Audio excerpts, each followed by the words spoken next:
Okay, hey everybody, and welcome back to my channel. I have missed y'all, okay? So today's recipe is a mac and cheese inspired by Tabitha Brown. She made this for her daughter Choice's birthday. I saw it on YouTube and wanted to try it out. So let's get into it. The first thing that I'm taking is some butternut squash and potato that I cut up and washed.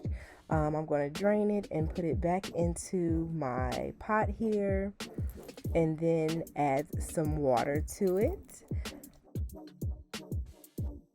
So I added my water, and I'm going to put it on the stove on about medium heat, and we're going to let it boil. I then am going to put into it some garlic blend that I got from my local farmer's market. It's gluten-free. It's a really good spice blend that I found from Fresco Spice Blends that I really like.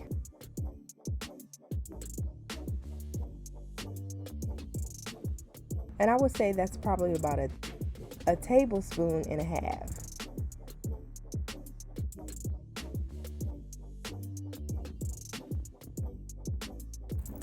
So once that starts cooking, you'll just continue to cook it for about 15 minutes or until they're soft. You'll drain those, and then you're going to set your squash and potato aside for the moment.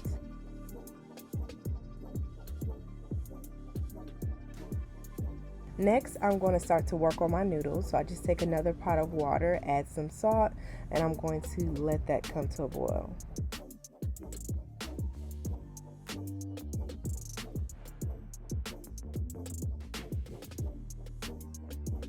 Once my water is boiling, I'm going to go ahead and add in my noodles. I am using the Jovial brand gluten-free elbows. It is brown rice. It was so good, y'all. I could not even tell the difference, okay?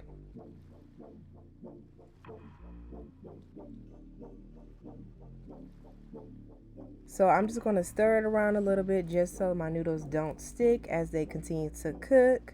Then I'm going to put on my lid and let them babies boil.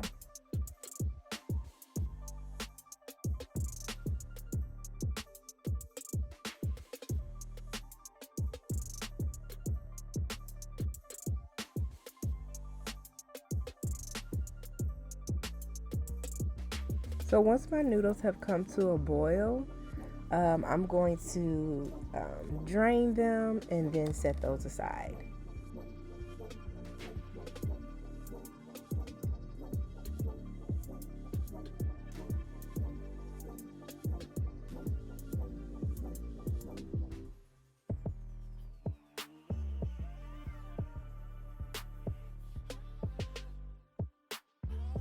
So now, y'all, I am going to start making my cheese sauce for the mac and cheese. I'm using Earth Balanced soy-free butter.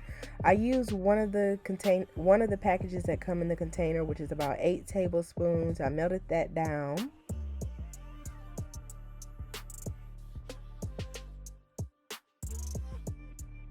And then I'm going to add back in the butternut squash and the potato.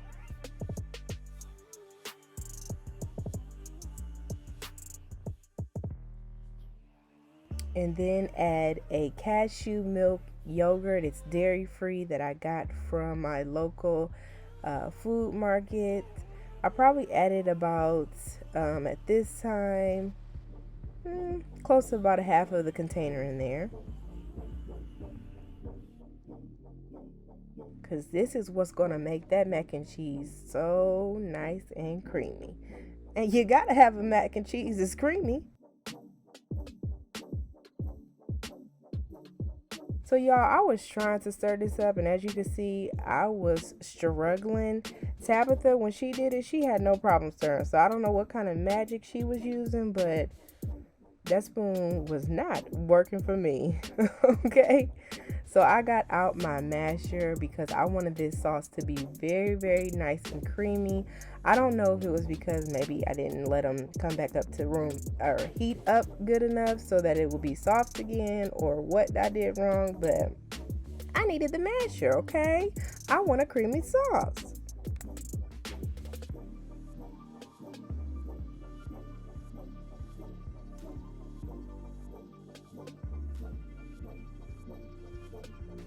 So once I started to mash, as you can see, the sauce is really starting to get very nice and velvety, which is what I want. I didn't want a lot of chunks and all that stuff in there. So now I can use a spoon a lot better, as you can see, once I mashed it, but I had to break it up.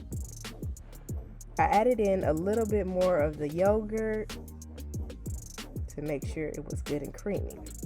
So here, y'all, I'm using the VO Life cheddar shreds. It's a non-dairy cheese. This is one of the best cheddar cheeses I have found that's vegan. And I'm also using the Daya mozzarella shreds. It's gluten-free, soy-free. It's good, y'all.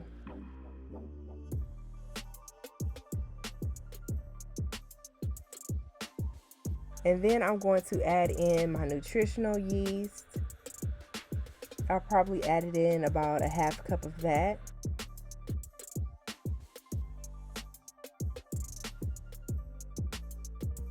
I stirred that up. And now we going places, y'all. We got something that's looking a little bit more cheesy, like the more stuff that we add. So keep on stirring.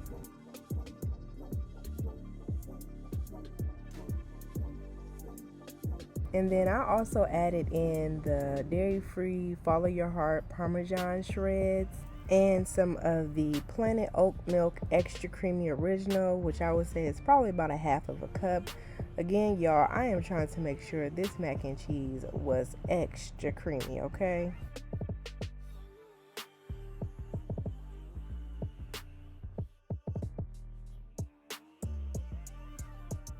So I'm just making sure it's all incorporated in there. And then I wanted to season mine a little bit, so I added a little bit of Lowry seasoning. And I'm sorry, y'all, I'm not good with measuring, so it's hard. But I had some black pepper in there that I sprinkled in as well, and then a little bit more nutritional yeast because I wanted to make sure it had a very nice cheesy flavor.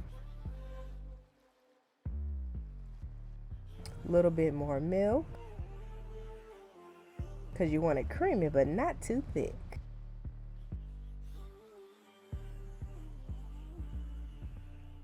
So once that got done, I went ahead and added it back into my noodles that I had drained.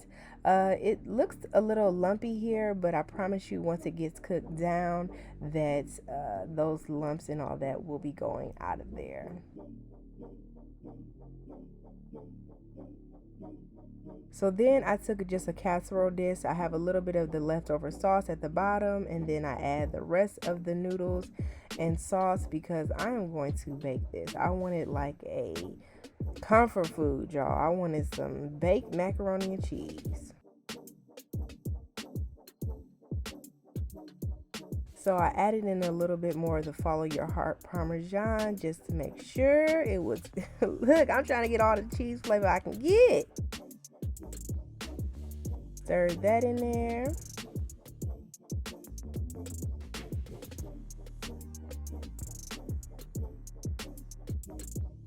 And then I just covered it with aluminum foil and baked it in my oven at 350 degrees for about 25 to 30 minutes. So this is what it looked like, y'all, when it came out. I just went ahead and added some smoked paprika on the top of there just to give it a little extra kick at the top. And that is pretty much it, y'all. This day it was my Sunday dinner, so I had meatloaf, mac and cheese, some greens. Yes, I was trying to do it up, okay? And it deserves it. Look at that. I mean, it was so delicious. Hey. I really hope y'all enjoyed this video. Make sure you like, comment, and subscribe. And I will see y'all on the next one.